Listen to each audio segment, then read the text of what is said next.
네, 강프로입니다. 자, 하나오션 보겠습니다. 자, 일단 하나오션 금요일 날 시세는요, 보합권에서 끝났죠. 시장 같은 경우에는 뭐 보합이라고 하긴 좀 그래요. 코스피 같은 경우에는 0.2% 하락해서 끝났고요. 코스닥은 0.7% 하락해서 끝났으니까 뭐 크게 움직임을 보인 것은 아닙니다. 뭐 하락 쪽으로도 그렇고 상승 쪽으로도 그렇고. 근데 미증시가 지금 조정을 받고 있는 상황에서는 상대적으로 강한 움직임을 보이고 있다. 자, 근데 이것에서도 약간 차이를 보셔야 되는 게 미증시는 원래부터 가격 부담을 가지고 있었습니다. 미증시가 나쁘다는 게 아니라 어떤 시장이든 어떤 종목이든 간에 아무리 좋은 종목이라도요. 상승하는 구간이 벌어졌을 때 즉 이격이 발생했을 때는 조정이 필수적으로 필요하다는 점. 미증시 같은 경우에는 그런 조정을 받고 있는 거고 특히나 금요일장이죠. 토요일 날 새벽에 마감된 미증시 금요일장에서도 조정 구간이 있었는데 나스닥이 1.6% 정도 조정을 받았거든요. 이렇게 조정을 받다 보니까 약간 조금 월요일 날부터 시작해서 한국 시장이 반등에 조금 그런 방향을 좀 잡고 있는데 약간 불안해 하시는 분들이 있을 것 같아요. 전혀 그렇게 생각하지 않으셔도 됩니다.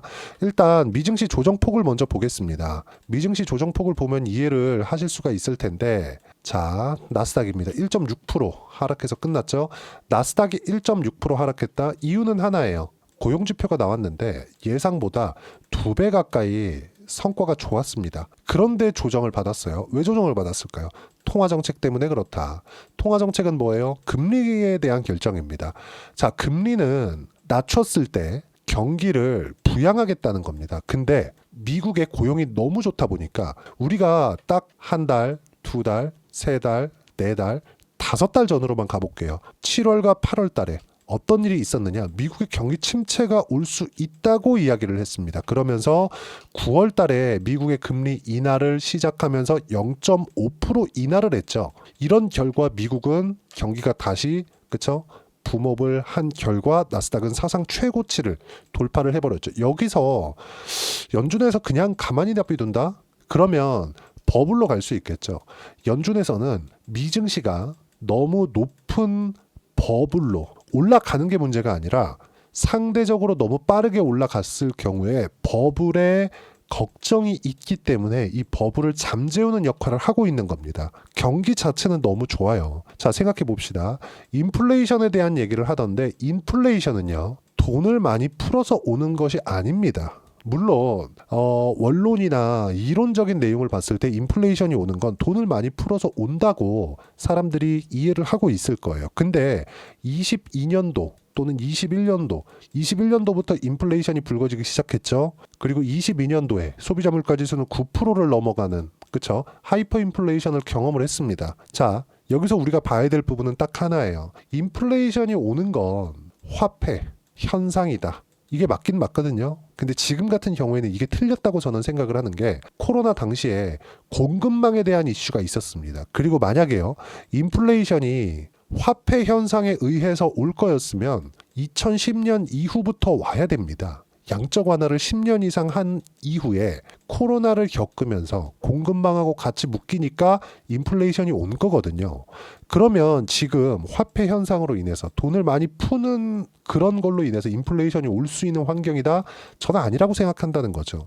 자, 그러면 지금 금리를 늦게 낮추는 건 뭐예요? 미국의 경기가 너무 빠르게, 그쵸? 주가가 반영을 해서 금융시장의 충격을 최소화시키려는 일종의 뭐 조금 좀 쉬었다 가자. 너무 과열된 증시가 있으니까 약간 좀 쉬었다 가자. 그런 의미라고 보시면 됩니다. 그리고 무엇보다 미증시가 강하게 하락했었던 7월과 8월 달에는 분명히 발표된 내용이 있었습니다. 그게 뭐였냐면 경기 침체 이슈였어요. 근데 지금 경기 침체 이슈는 쏙 들어갔죠. 경기가 너무 좋아. 너무 좋기 때문에 고용이 좋죠. 자, 다가오는 수요일 날에는 미국의 소비자 물가 지수가 발표가 되는데 소비자 물가 지수는 그렇게 크게 중요하지 않습니다. 다시 말씀드립니다. 소비자 물가 지수는 절대 중요하지 않다. 중요한 건 실적입니다. 자, 실적은 근데 어떨까요? 좋아질 수밖에 없겠죠. 왜? 고용이 이렇게 좋은데 실적이 나쁘다? 이게 말이 됩니까? 이어지지 않죠. 실적은 굉장히 좋을 거예요. 주가는 빠지고 실적이 좋다? 미증시는 매수를 해가면 된다. 그러면 한국 시장에서 매매를 할 때는 뭘 해야 됩니까? 미증시와 같이 갈 수 있는 종목군들을 골라야 돼요. 근데 그게 지금은 원전, 조선, 바이오 이렇게밖에 매매가 안 됩니다. 반도체 할 수 있겠죠. 근데 하이닉스를 포함해서 트레이딩이 가능한 선에서 실력이 내가 된다 하는 선에서 반도체 관련주들을 매매를 할 수가 있는 겁니다. 왜 제가 이런 이야기를 드리냐면 주식시장은 철저하게 선반영되는 시장이기 때문에 그렇습니다. 주가는 먼저 반영을 해요. 자, 그러면 제가 오늘 하나오션 관련해서 왜 먼저 시장에 대한 이야기를 먼저 드렸느냐. 하나오션 같은 경우에는 시장이 엄청나게 안 좋았었던 24년도의 상황에서도 뭐가 나왔습니까? 자, 내용 잘 보셔야 됩니다. 이거 하나오션 같은 경우에는 시장이 엄청나게 안 좋았었던 24년도 하반기에 움직임이 더뎠습니다. 하나오션이 LNG 선박에 대한 수요를 상대적으로 못 받았어요. 현대중공업이나 삼성중공업 쪽으로 받았는데 하나오션은 지금 방산에 대한 모멘텀을 받고 있는 겁니다. 자, 상대적인 비교를 하기 위해서 삼성중공업 그리고 자, 삼성중공업하고 현대중공업 이렇게 한번 보겠습니다. 자, 내용을 비교해 보시면 약간 좀 길게 볼게요. 어떻습니까? 자, 23년도에 조선업이 확실하게 점프하기 시작했죠. 이때는 변동성이 큰 원래 하나오션이 대우조선해양이었습니다. 그리고 오늘은 제가 댓글을 가지고 이야기를 하나 드릴 거예요. 이해를 시켜드리기 위해서. 자, 근데 내용 보세요. 첫 번째 조선업이 반등하기 시작했을 때 하나오션이 가장 많이 갔습니다. 왜? 원래 대우조선해양이 변동폭이 컸거든요. 그리고 이때는 하나그룹에서 인수한다는 이슈, 모멘텀도 같이 붙어 있었을 때였습니다. 이때 당시만 하더라도 이제 겨우 분기 흑자를 전환되느냐 마느냐 그때였거든요. 근데 조선업 수주에 대한 부분이 돌아서기 시작한 건 2020년부터입니다. 그러면 조선업이 언제부터 꺾였나요? 2010년 이후에요. 이때부터 왜 꺾였을까요? 한번 생각해 보세요. 2010년 이후에 스마트폰이 대중화되면서 또는 반도체가 사용량이 월등히 늘어났죠. 스마트폰을 어떻게 됩니까? 한 가정에서 하나씩 쓰던 걸 뭐예요? PC 같은 경우에 거의 뭐 가정별로 하나씩 쓰잖아요. 근데 스마트폰은 전 국민이 갖고 있게 됐죠. 이게 한국뿐만이 아니라 미국에서도 마찬가지겠죠. 이런 부분이 발생을 해서 주요 수출 품목 자체가 부피가 완벽하게 줄었습니다. 수요가 둔화된 거예요. 이때 당시에 중국 같은 경우에도 치고 올라오다 보니까 선가 경쟁이 붙었고 해양 플랜트 같은 경우에도 어떻게 됐습니까? 저가 수주가 만연해 있었던 그때입니다. 이때 장기적으로 수주를 받는 조선업의 특성상 어떻습니까? 적자 수주를 많이 받게 됐고 이런 결과 장기 적자를 봐오게 되었었는데 이런 부분이 다 끝나게 된 경우가 언제예요? 2020년이 되어서다. 그러면 조선업은 사실상 망했다고 봐야 돼요. 근데 망한 이후에 어때요? 배는 사용을 하기 때문에 정부 지원을 받은 결과 지금까지 주식시장에서 살아남게 된 거다. 왜 제가 이런 이야기를 드리느냐? 지금부터는 뭐가 나와요? 실적이 올라가는 것보다 주가의 상승이 먼저 나올 수밖에 없다. 자, 제 댓글 하나를 말씀을 드릴게요. 제 하나오션 영상에 댓글이 하나 달렸습니다. 이분인데 자 보세요. 하나오션 36년 직원입니다. 유상증자 받았습니다. 사실 직원들은 좋게 안 보고 있더라고요. 이 얘기가 무슨 얘기냐면 자, 조선업 같은 경우에 아니 주식시장에 상장돼 있는 모든 주식들은 지금 현재 상황이 아니라 앞으로 좋아질 만한 내용만 있으면 돼요. 자, 우리 냉정하게 한번 볼게요. 조선업이 실제 좋아진다 안 좋아진다 그런 건 사실상 중요하지 않습니다. 우리는 주식시장에서 돈만 벌면 돼요. 이렇게 이야기를 하면 약간 조금 매국노처럼 들리실 수도 있을 것 같은데 우리는 주식시장에서 돈을 많이 벌어서 소비를 일으키고 그 소비로 인해서 경기가 돌아가기만 한다면 그것 자체가 애국입니다. 그 이야기를 드리는 거예요. 자, 그럼 하나 봅시다. 지금 조선업에 대한 기대가 어디서 붙고 있죠? 첫 번째, 실적에 대한 전환점이 왔을 때 삼성중공업을 앞세워서 현대중공업까지 강세를 보였었고요. 그 이후에 실제 실적이 돌기 시작했을 때는 삼성중공업, 현대중공업이 더 강하게 올라갔고요. 근데 상승한 폭을 보세요. 삼성중공업이 먼저 달려왔었던 게 사실이고요. 현대중공업은 실적 확인한 이후에 실적이 더 좋았기 때문에 더 강하게 치고 올라온 겁니다. 자, 그럼 여기서 갑자기 하나오션이 치고 달리기 시작해요. 이 상태에서 23년도에 고가를 트라이하고 있는 이 상황인데 여기서는 뭐가 나왔습니까? 방산에 대한 모멘텀이 나온 거예요. 지금은 트럼프 트레이드라고 봐야 된다. 트럼프 트레이드에 대한 기대감이 현실화되는 순간, 그쵸? 주가는 고점을 칠 수 있습니다. 그러면 그 전에 움직일 수 있다는 거죠. 전 그 이야기를 드리는 거예요. 여러 가지 댓글이 많이 달렸습니다. 그 댓글 중에 하나는 그쵸? 아까 전에 보여드렸었던 내용이고 뭐 다른 댓글 중에서 이제는 너무 많이 올랐으니까 조정을 받았을 때 다시 매수를 해야 된다 그렇게 이야기를 하시던데 일정 부분 동의하는 부분이 있습니다. 하지만 고가 매물 소화를 당연히 신고가 구간에서는 해야 되기 때문이고 조정 구간에 잡는 게 아니라요. 올라가는 상황에서 내가 물량을 추가적으로 늘리는 겁니다. 불타기라고 하죠. 이 불타기에 대한 부분을 이해를 하고 있어야 돼요. 주식시장은 철저하게 강세를 보이고 있는 쪽의 시세가 늘어나는 그런 움직임을 보이고 있다는 점을 반드시 이해를 하고 있어야 돼요. 미국의 엔비디아 너무 많이 올랐다 근데 더 가요. 그쵸? 미국의 애플 올라갈 때 야 애플 너무 많이 올랐다 근데 더 올라갑니다. 근데 그게 지금까지 이어져요. 왜 그럴까요? 선반영되기 때문에 그렇습니다. 그리고 한국 시장은 사이클을 타기 때문에 미증시하고 다르죠. 이 사이클의 초입 구간은 언제 나와요? 적자를 보고 있을 때입니다. 실적이 좋지 않을 때예요. 그러면 지금 삼성중공업이나 현대중공업 같은 경우에 흑자 전환이 되었어요. 근데 그 흑자에 대한 폭이 큽니까? 현대중공업 볼게요. 올해 흑자를 봅니다. 6,767억입니다. 예상된 흑자가 4분기 실적이 아직 안 나왔기 때문에 예상이라고 표현을 한 거고요. 보세요. 실적을 전환했다고는 하지만 23년도에 1,700억밖에 안 돼요. 그리고 나서 6,700억. 그리고 이런 그쵸 노동 집약적이나 자본 집약적인 산업은 손익 분기점이 높아요. 근데 그 높아진 손익 분기점을 넘어드는 순간 실적은 비약적으로 뛰기 시작할 겁니다. 이때까지 우리는 보유를 하는 거예요. 실적이 좋아졌을 때는 이것보다 더 좋은 실적을 낼 수 있느냐를 보기 때문에 지금은 뭘 봐야 돼요? 실적이 장기 적자를 봐왔었던 자 삼성중공업의 5년치 실적으로 보여드릴게요. 보세요. 19년도에 6,166억, 2020년도에 1조 500억, 21년도에 1조 300억, 그리고 22년도에 8,500억, 그리고 23년도에 2,300억. 그쵸? 흑자 전환이 된 겁니다. 적자를 봐왔을 때하고 비교가 되나요? 올해 흑자를 2년째 달성을 하지만 4,700억밖에 안 돼요. 적자를 봐왔었던 규모하고 비교를 해보세요. 그렇죠? 그 이야기를 드리는 겁니다. 그리고 나서 최소한 26년에 1조 원 정도의 이익을 볼 때까지는 주가가 올라갈 수 있다. 근데 하나오션 같은 경우에는 어때요? 26년이 언제예요? 트럼프 집권 2년 차가 되기 직전입니다. 그렇죠?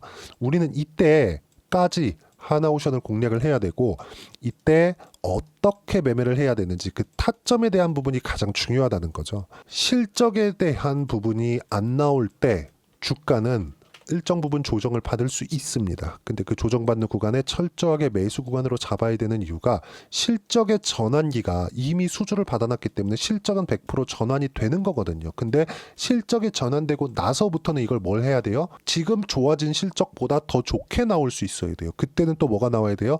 수주를 봐야 됩니다. 지금은 수주도 이미 확보가 되어 있기 때문에 볼 필요 없고요. 뭐가 나와요? 주가의 상승폭은 내가 생각했던 것보다 훨씬 더 커질 수 있다. 그렇기 때문에 지금부터 타점을 잡고 매매 구간을 잡아야 된다. 이 내용에 대한 부분, 즉 타점에 대한 부분을 제가 여기 소통방에서 하나하나 빠짐없이 이야기를 드리고 있습니다. 자, 1월 11일 토요일 날 같은 경우에도 제가 분명히 이야기를 드렸어요. 고용지표가 예상보다 2배 가까이 나오면서 미국 고용이 탄탄하다. 경기가 엄청나게 좋다. 근데 미증시 조정받았다. 왜? 통화정책, 금리는 할인율이기 때문에 그렇습니다. 금리를 늦게 낮춘다는 건 할인율이 지금 높은 금리로 할인을 한 부분이 더 늘어난다는 거예요. 이미 내년에 2회 금리를 인하할 걸, 할인율이 낮아질 걸 반영해 있는데 만약에 내년에 경기가 너무 좋아서 금리를 안 내린다고 쳐봅시다. 올라가진 못해요. 안 내린다고 쳤을 때 어떻게 될까요? 당연한 이야기죠. 당연한 이야기. 너무 당연한 이야기입니다.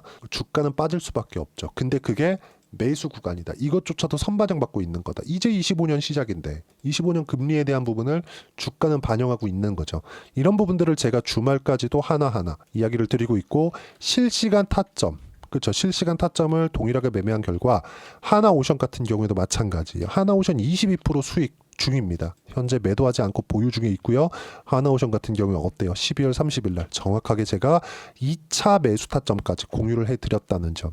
그리고 뭐 다른 종목군들 같은 경우에도 마찬가지입니다. 여기 보시면 유한양행 같은 경우에도 지금 13% 수익 구간에서 50% 물량을 홀딩하고 있습니다. 이런 부분들을 제가 하나하나 빠짐없이 무료로 소통방에서 공유하고 있으니까 구독과 좋아요 눌러주시면 소통방 입장 링크 제가 무료로 공유를 해드리고요. 제가 입장 링크를 공유해 드릴 수 있게 여기 010-8713-1916으로 구독이라고 문자 보내주시면 소통방 입장 링크를 순차적으로 공유를 해드리도록 하겠습니다. 자, 그리고 이렇게 매매를 했을 때 즉 타점에 대한 부분이죠. 어느 정도까지 수익을 낼 수 있느냐. 자, 조선주부터 보겠습니다. 이건 실제 제가 매매한 내용을 표현하는 그런 차트예요. 키움증권에서 제공하는 0606 화면이고요. 실제 매매 타점이 나와 있습니다. 제 실제 계좌예요. 어떻습니까? 현대 마린 엔진. 그쵸? 상승하는 구간에 공략한 결과 10% 수익, 30%대 수익 꾸준하게 수익 구간을 만들어내죠. 아까 전에 보여드렸었던 유한양행 같은 경우에도 실제 제가 내용을 보여드리면 유한양행 어떻습니까? 유한양행 자, 내용 보시면 어때요? 상승하는 구간, 구간별로 매매한 결과 그쵸? 꾸준하게 수익 구간 만들어냈고요. 이번에도 시장이 이렇게 안 좋은데 매수 구간을 잡은 결과 지금 어때요? 13% 수익 구간에서 1차 매도가 이루어졌다는 점. 다시 매수 구간을 잡을 겁니다. 그리고 이런 부분들을 소통방에서 모두 함께 공유를 해드리도록 할 테니까 구독과 좋아요 눌러주시면 무료 입장 가능하고요. 댓글 하나씩 달아주시고 제가 입장 링크를 보내드릴 수 있게 여기 010-8713-1916으로 구독이라고 문자 보내주시면 소통방 입장 링크를 순차적으로 공유를 해드리도록 하겠습니다. 무조건 가격이 중요하고요. 가격에 대한 이해가 되었을 때 이렇게 꾸준하게 수익 구간을 만들어낼 수 있다는 점 시장하고는 무관하게요. 물론 매매하다 보면 물릴 수 있습니다. 하지만 그런 부분을 최소화하고 단기간에 내가 수익을 낼 수 있는 가격적인 부분을 어떻게 이해해야 되는지 그 부분은요. 여기 하나오션의 단기 보유 전략 그리고 단기는 2주입니다. 2주 동안 내가 어떻게 수익 전환 시킬 것인지 그 부분이고요. 2주 안에 수익 전환을 시키기 위해서는 가격에 대한 부분 너무 중요하고요. 가격에 대한 부분이 이해가 되어 있어야 주도주 그리고 신고가 구간을 내가 스스로 파악하고 매매를 할 수 있다는 점 그리고 이 내용에 대한 부분도 모두 무료로 공유를 해드리도록 할 테니까 구독과 좋아요 눌러주시고요. 010-8713-1916으로 하나오션이라고 문자 보내주시면 단기 가격 전략 함께 공유해드리도록 하겠습니다. 자, 가격이 그만큼 중요하다는 거고요. 그랬을 때 꾸준하게 수익 구간 만들어낼 수 있습니다. 그리고 이 내용에 맞춰서 어떤 식으로 거래를 했을 때 또는 1월 달에 어떤 종목을 해야 상황을 반전시킬 수 있는지 딱 한 종목만 준비를 해놨으니까 영상 끝까지 시청하시고요. 모든 분들이 성공 투자하셨으면 참 좋겠습니다. 자, 여전히 시장은 녹록지 못합니다. 이런 상황이 벌어지는 건 어쩔 수 없습니다. 이런 상황에서도 수익이 나는 종목들의 구조는 변하지 않습니다. 즉, 대시세 종목에 대한 구조는 변하지 않는다는 거고 실제 제가 소통방에서 지속적으로 이야기를 드리고 있는 내용도 대시세 종목이나 시장 주도주를 공략하는 건 철저하게 가격 분석을 하라고 이야기를 드리고 가격 분석 이후에는 이슈에 대한 파악 그리고 이슈를 파악하고 나서는 다시 내가 얼마에 매수할지 그 타점에 대한 부분을 지속적으로 언급을 하고 있습니다. 자, 근데 생각해 보세요. 시장이 굉장히 어려웠습니다. 어려운 상황에서의 어떤 종목들이 강했냐 보면 반도체와 그리고 바이오입니다. 자, 실제 여기 보면요. HLB에 제가 실제 매매한 내용을 띄워놓고 보여드리고 있는데 1월 22일부터 매매를 시작해서 4일 동안 31%의 수익 마감이 됐고요. 그리고 여전히 신고가 종목입니다. 자, 그리고 그 다음 어보브 반도체 이름을 보시다시피 반도체 종목이죠. 그리고 AI 반도체는 지속적으로 강세를 보이고 있습니다. 이 종목도 신고가를 먼저 달성한 이후에 제가 21%의 단기간에 21%의 큰 수익을 내고 마감이 됐습니다. 다시 재공략을 준비하고 있고 이런 부분은 소통방에서 다 공유를 해드립니다. 자, 그리고 코세스. 자, 코세스 같은 종목도 당연히 그쵸 신고가 종목이고요. 그리고 반도체 종목입니다. 이 종목도 영업일 기준에서 이틀 동안 대략 한 15%의 수익 마감이 됐습니다. 내용을 한번 보시면 어떻습니까? HLB를 포함해서 뭐 30%, 20%, 뭐 15% 이런 식의 수익이 지속적으로 발생하고 있는데 이 세 종목 모두 다 신고가 종목이고 1월 달에 시장이 약세를 보이고 있는 구간에서도 강했었던 그런 종목입니다. 특징점이 하나 있는데 그 이슈에 앞서서 가격이 먼저 반영했다는 거죠. 그렇게 제가 가격을 먼저 보고 이슈에 대해서 파악하는 이유는 결과적으로는 큰 시세를 먹기 위한 사전 준비 작업입니다. 실제로 큰 시세를 먹기 위해서 사전 준비 작업을 했을 때 여기 레인보우 로보틱스 127% 그리고 ISC 98% 그리고 한미반도체 97%의 큰 수익을 내는 상황을 만들 수 있습니다. 어떤 식으로 소통방에서 진행됐는지 그쵸? 그 상황을 제가 이야기를 드린 건데 이런 상황도요 당연히 신고가를 공략했을 때 가능한 겁니다. 자 그러면 이번에도 마찬가지입니다. 그쵸? 정부 주도의 코리아 디스카운트 해소 방안이 2월 달에 발표를 하고요. 그리고 2월 달에 발표된 내용을 토대로 주가가 움직이는 게 아니라 이미 움직인 내용이 있죠. 실제 이 내용은 크게 중요한 게 아니라는 겁니다. 실제 움직인 내용을 보면 자 기아차입니다. 실제로 12월 달에 신고가를 만들어 놓고 정부에서 입김을 불어 넣으니까 순식간에 기아차를 포함해서 현대차 같은 거대 기업들의 주가가 2주도 채 되지 않아서 40% 정도의 큰 시세를 냅니다. 자 그러면 우리는 어떤 종목을 봐야 될까요? 이슈를 파악해야 되는 것도 맞지만 철저하게 가격에 맞춰서 매매를 해야 되는 게 당연히 중요합니다. 정부가 주도하는 정책 방향이 있겠죠. 그 방향에 맞춰서 우리가 종목을 찾을 필요가 있다. 자 그러면 답이 나왔습니다. 정부가 주도하는 방향에 맞춰서 제2의 기아차를 찾는 게 지금은 중요하다. 근데 정부 정책의 방향에 맞게 가자. 그랬을 때 앞서서 제가 보여드렸었던 내용인 여기 레인보우 로보틱스 127% 그리고 ISC 98% 그리고 한미반도체 97%와 같은 수익을 낼 수 있습니다. 물론 시간에 대한 부분은 최소 2주의 시간이 필요하고요. 그리고 최장 3개월 안에 끝내야 됩니다. 자, 기아차의 시세를 보셨던 것과 같이 2월 달에 정부 정책의 방향이 결정되고요. 바로 3월 달이면 시행입니다. 자, 그러면 우리는 거기에 맞춰서 당연히 종목을 찾아야 되고 제가 제2의 기아차를 찾아놨습니다. 제가 아까 전에 소통방에서 이야기를 드렸었던 내용 다 공개를 해드렸는데 그 내용처럼 종목만 받고 싶다 하시는 분들은요. 상단에 있는 제 전화번호로 대시세, 자 대시세라고 문자를 보내주시면 정부 정책의 방향에 맞는 종목을 모든 분들에게 무료로 공개를 해드리도록 하겠습니다. 자, 제가 원하는 건 채널 성장이 목적입니다. 자, 그래서 구독과 좋아요 꼭 좀 부탁드리고요. 모든 분들이 정부 정책에 맞는 방향으로 매매를 이어가서 큰 수익 보셨으면 좋겠습니다.